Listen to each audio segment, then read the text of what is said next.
Yo, what it is? What's up, guys? Welcome back to another episode of K-swapping my Honda Prelude. Yeah. In the last episode, we sold the H22 motor. I talked about the Hasport K-swap kit. Unfortunately, the new transmission brackets didn't come in yet, so I'm not gonna be able to get the engine installed today.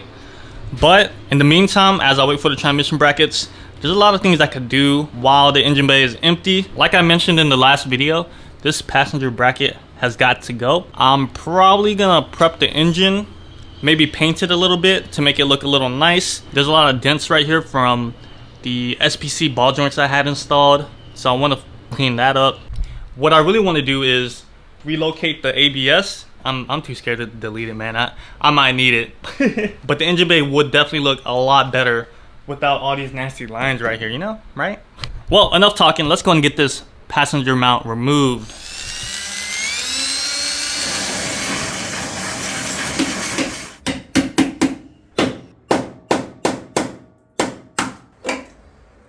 Alright, so the passenger mount is off, but I did mess up right here. See, there's a freaking huge hole. When I was trying to separate it, I was using a flathead and just hammering in there, and I guess it just dug straight in and created a big hole. I got my flux welder out right now. This is the cheapest kind of welding you can get, and my plan is to fill this crack up with the weld. The thing is, I don't really have any welding experience.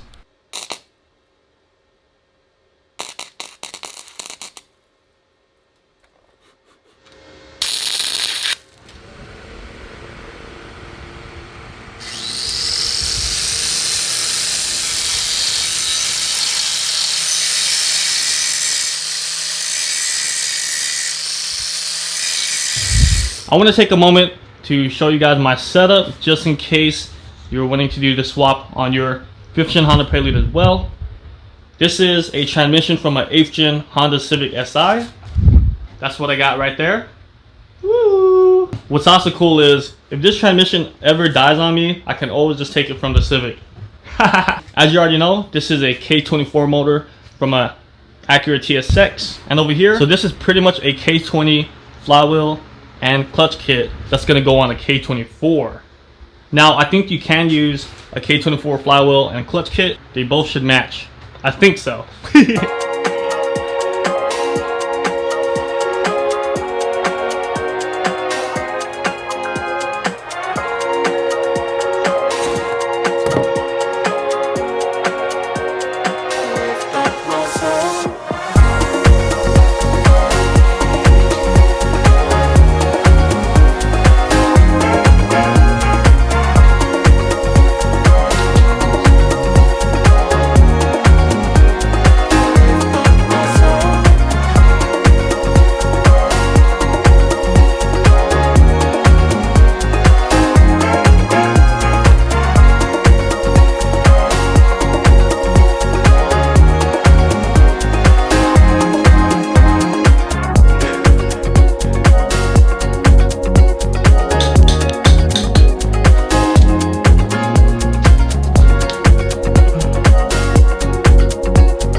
Okay, so there's something I forgot. Since this is from an automatic TSX, I did have to get the manual flywheel bolts, but I forgot I had to get the manual pressure plate bolts as well, because on an automatic you don't have this. And I just got back from the local Honda dealership.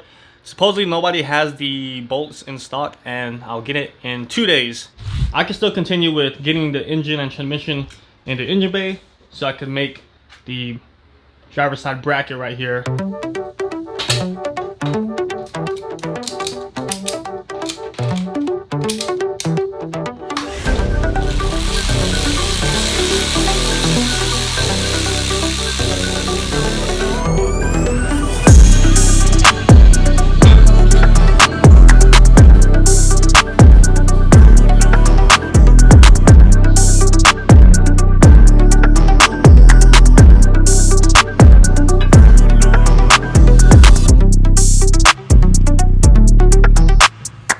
Okay, we got a bit of a problem, guys. Check this out. See the back of the transmission? It's hitting the subframe. So I'm gonna have to notch it a little bit because look, it's not lining up with the Hasport mount. It just needs to go back like about an inch, and the rear mount should be able to bolt in.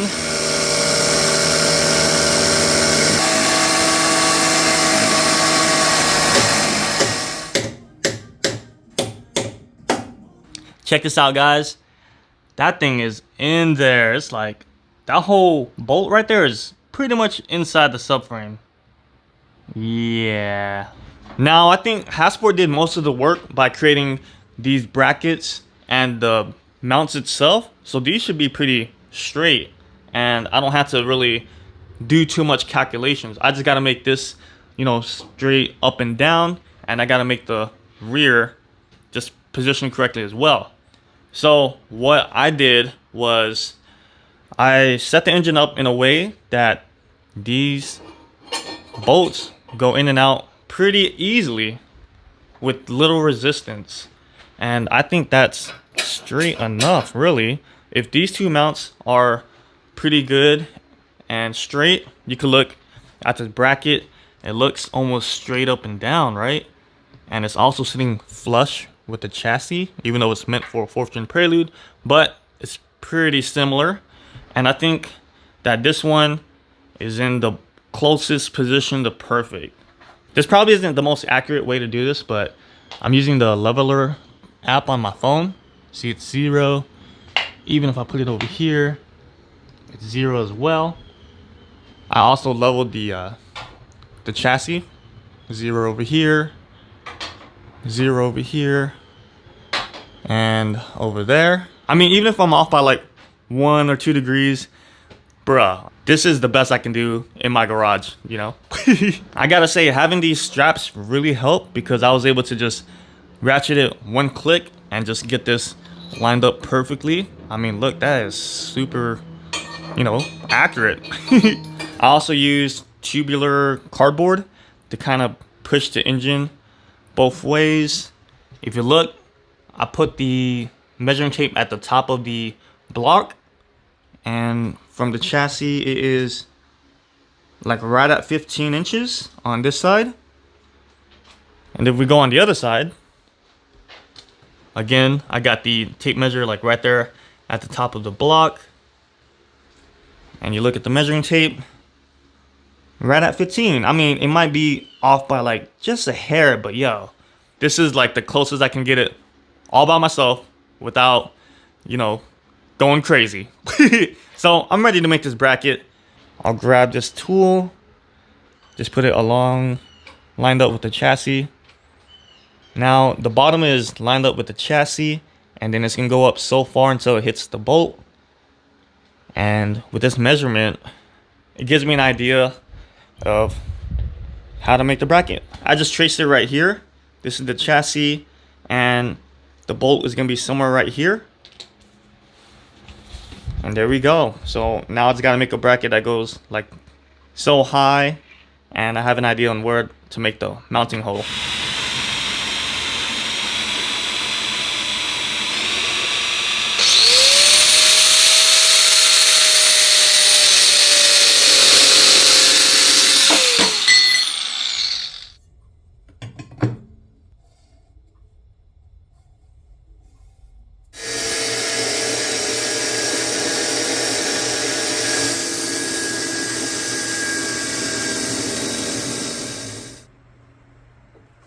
The motor mount is almost done.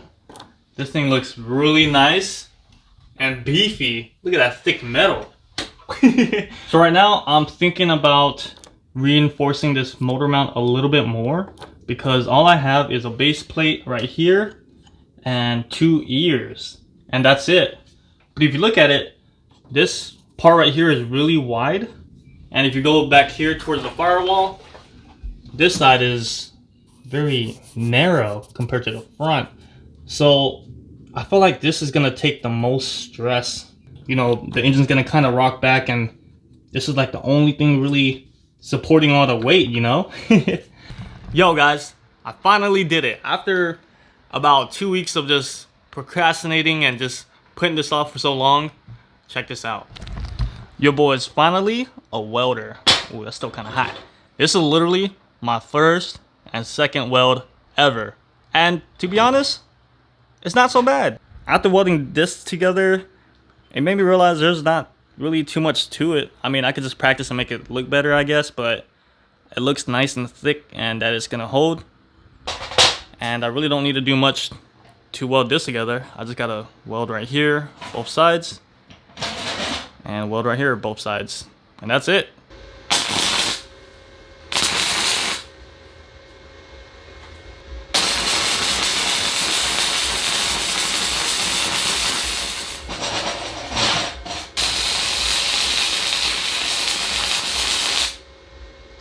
That looks so bad. This one has a lot of spatter, all those little bubbles. That is a good sign that it's a bad weld. Psst. This side looks a little better, but still a lot of spatter. See how it looks. Talk about fitment. Okay. Nice, nice, nice. Alright, so on the 4th gen Prelude, the bracket actually encloses this mount, but the material I had wasn't wide enough, so it's only 3 inches wide. And you can see up here, it'll clear behind the mount, but this one over here, it's kind of scoot up a little bit further, and it doesn't really clear back here. I mean, this is really thick material. I think the motor mount will be fine like this. Maybe I could add a small plate right here, like a triangle, to reinforce this side a little bit. But I mean, yo, the mount is done, or the prototype is done. We could go ahead and put the motor in the car. Hey.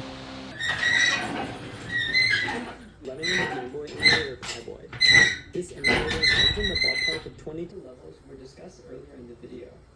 These were by far in every game. Next, all the games. This is the repository linked in the video description. Alright, I got a little carried away, but the K is finally in the bay.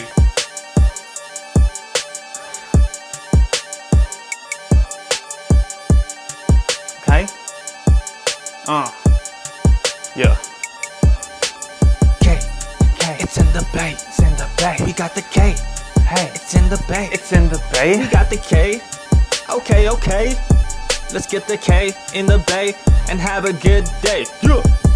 I went ahead and put the whole front end back together and cleaned it up a little bit just for a YouTube thumbnail.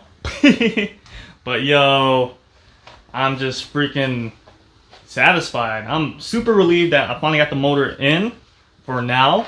I'm still gonna revise this bracket later down the line, but I just spent way too much time trying to fabricate that bracket. Like I said, it's been like 3 weeks since the last video. I already had a welding machine and I was using an angle grinder to cut all the metal and whatnot, and that just took a really long time.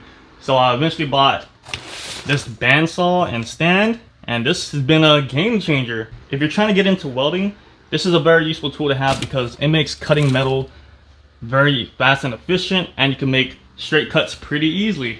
So in other words, I spent a couple $100s on just trying to make this one mount. But now I have the experience and tools to make more mounts or other custom work later down the road. But yo, what do y'all think? This looks so nice. I'm super surprised. There's a lot of room to work in here. I thought I was gonna have to pull the engine to be able to get back here, but look at all this space. I could reach back here and make my custom fuel lines, make my custom brake lines, and my custom power steering lines, all with the engine still installed. I want to get all of that mocked up first before I pull the engine and shave everything in the engine bay, because I do want to plug up all these random holes just to make it look nice, you know? I mean, if I went through all this work just to K-swap it and do custom work with all the lines and whatnot, why not make the engine bay look really clean, right? Plus, I mean, look at this. It's just a bunch of holes that I'm probably not even going to use. We're almost in November, so it's about to get really cold. I don't know if it's going to be a good idea to be painting around this time of year because I don't have a heated garage. But anyways, I hope you guys are enjoying this build series. I know it's been a long time since the last video, Give me your thoughts, opinions on what I should do to the engine or engine bay while it's like this. But alright guys, it took way too long for me to get to this point.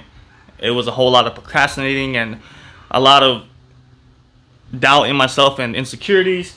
But once I finally welded the bracket together, I'm like, wow, it's not so bad. Like, sure, it might not be strong right now, but if I keep practicing welding, I'm gonna get better, right? But just like any big new project you've never attempted before, you know, whether it be on cars or just something going through in life, I realized that once you go through with it, you eventually realize it wasn't so bad than you thought it'd be. But alright guys, if you're excited to see this K-swap happen, be sure to like the video, drop a comment down below to show your support. It'll hype me up too, you know, to keep me on track and keep this going. But yeah, alright guys, see y'all next one. Deuces.